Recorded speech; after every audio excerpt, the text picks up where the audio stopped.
Namaskar, this is Akhilesh Bhargav. Welcome to Tit-Bits on Business and Finance with me. Banks and NBFCs in India have been found to have indulged in giant frauds by sheer misuse of public funds. The huge NPAs that we have which are unresolved and the bankruptcy of a few public sector banks bear a very loud testimony to this shady and illegal practice, which is misuse of public money. And now, joining this fraud brigade are stock market brokers. Share brokers are the latest entrant to this dubious gang where public money has been misused. They have been found to have indulged in malpractices and misconduct such that share brokers have misused the shares of their clients lying in their custody and also their funds. It all began with the BSE and the NSE authorities conducting an inspection of the books and records of share brokers. The purpose of such inspection was to see whether share brokers are complying with the regulations of SEBI and also the stock exchanges. And the primary focus on this inspection was to see whether share brokers have kept client money and client securities in separate, distinct and independent accounts completely away from the shares and money belonging to the broking firm itself. A primary rule of SEBI in respect of stock market brokers is that the client money and client funds must be kept separate in separate accounts in order to prevent their misuse by the brokers themselves. The findings of the NSE and BSE inspection were alarming. What was found was that share brokers had misused the power of attorney which they take from their clients, and on that basis they had illegally pledged the shares of their clients in order to avail of huge loans. They did not take the consent of their clients in a very unauthorized, surreptitious and quiet manner.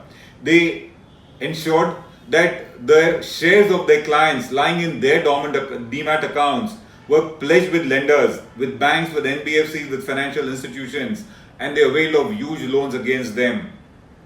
The brokers particularly targeted shares lying in dormant accounts where the frequency of share trading was not much, because there they were very sure that they would not be caught. This practice had been going on for many years. The share brokers were found to be raising loans in this manner, and that money was being used for their purposes. Let me again say, this was an illegal method of raising funds. They had, without the consent of their clients, pledged these shares. The money raised was used by brokers to fund margin trading, to fund speculative and derivative trading, to fund stock market transactions, and some of them even diverted it into real estate. By funding their client transactions, by funding margin transactions, the brokers gained in two ways. They had larger volume of trading with them that got them good brokerage, and they also charged huge interest on these loans which were given. Ironically, these loans were raised by using client shares, and it was given to them in the form of loans, and the brokers had lucrative gains.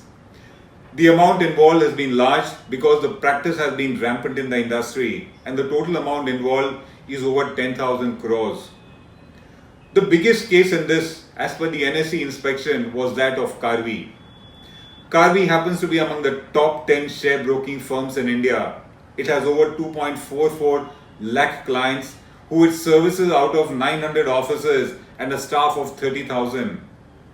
NSE found that Karvy had raised over 2,000 crores in this manner.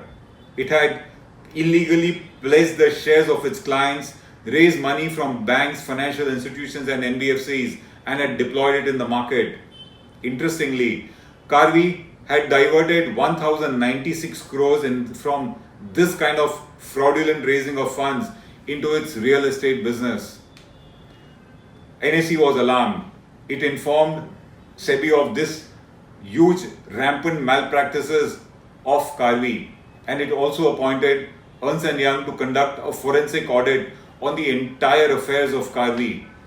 Karvy surprisingly denied wrongdoing, and it says that all is well. SEBI was actually, if you ask us, not surprised by what it heard from the NSE authorities, because SEBI has been aware of these malpractice of these brokers since quite some time. In fact, this year, SEBI has been focusing on stopping these malpractices by share brokers in order to bring discipline in the market and also in order to protect investor money. In fact, SEBI had given a deadline to share brokers of 30th September, asking them to put their house in order and ensure that funds and shares of clients are kept separate from their own shares and funds and they are not mixed. SEBI also has been trying to direct and ensure that the share trading transactions of clients are kept away from share trading transactions of the brokers themselves. When SEBI got this information about the malpractices in Karvy, it immediately banned Karvy from taking any more new clients, from conducting any share market transactions on behalf of clients, and from giving any instructions to any of the depositories so as to misuse the shares lying with them. Karvy, in effect, has been banned for conducting stockbroking business until the final forensic audit report is received from EY. It was a harsh measure, but it was needed. Karvy needed to be stopped from accessing the market in any manner and representing clients. It has been allowed to do share market transaction for itself, but as far as dealing on behalf of the public is concerned, Karvy has been banned for the moment as SEBI awaits the final forensic audit report from EY on the entire affairs of Karvy. According to us, this is a very serious issue.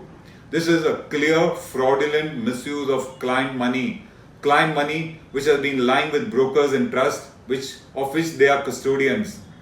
SEBI has come out with new regulations to prevent this. In the meanwhile, SEBI needs to punish these erring, delinquent brokers heavily with penalties and prosecution too. The only thing is, this is a sensitive issue. If SEBI takes serious action across the board and punishes all of them together without giving them time to regularize their matter, because as I said, a lot of them have not met the 30th September deadline and they have not repaid back those monies which they have raised by pledging client shares illegally. If SEBI forces them to do it immediately, there is bound to be a payment default in the stock markets and there will be a crisis. Thus, while SEBI needs to punish them heavily and penalize them, it also needs to give them time to regularize this entire issue. And it needs to also ensure that there is no overkill of regulation in the market. SEBI needs to handle this heavily as far as those delinquent brokers are concerned, but it also needs to ensure that stock market operations are not impacted, because if there is a complete loss and trust in the brokers, you can expect the normal public to shy away from the market itself, and that is not in the interest of capital markets in India. In the meanwhile, the clients of Karvy have an uphill task. They need to actually first see whether their demat accounts involve any misuse of their shares by Karvy in this manner, and they will also now need to find a new broker in a situation where the entire image of and trust of Karvy is in doubt. Incidentally, CRISIL has downgraded Karvy and it has said that Karvy is headed for a liquidity shortage. It only means that all is not well with India's banking, NBFC and now share broking segments. Banks indulge in misuse of funds, NBFCs did that, and now the stock market brokers have done it blatantly and on a large scale. We would not be surprised if the funds involved are far in excess of 10,000 crores. The larger picture would be that if an ordinary person can't trust a bank with his money, as we saw in the case of the PMC bank, if an ordinary person now can't trust his share market broker, then who do you trust? And in case of breakdown of trust in the banking and capital market sector, India's savings and capital formation will certainly suffer, and that's not good for an economy which is anyway slowing down at the moment. This is Akhilesh Bhargav signing off till we meet again. Namaskar.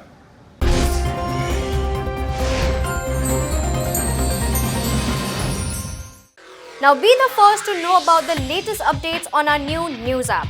Go on your Android or iOS, search for HW News Network. Download our app, choose the language you prefer to get updates in, and be up to date with the latest news.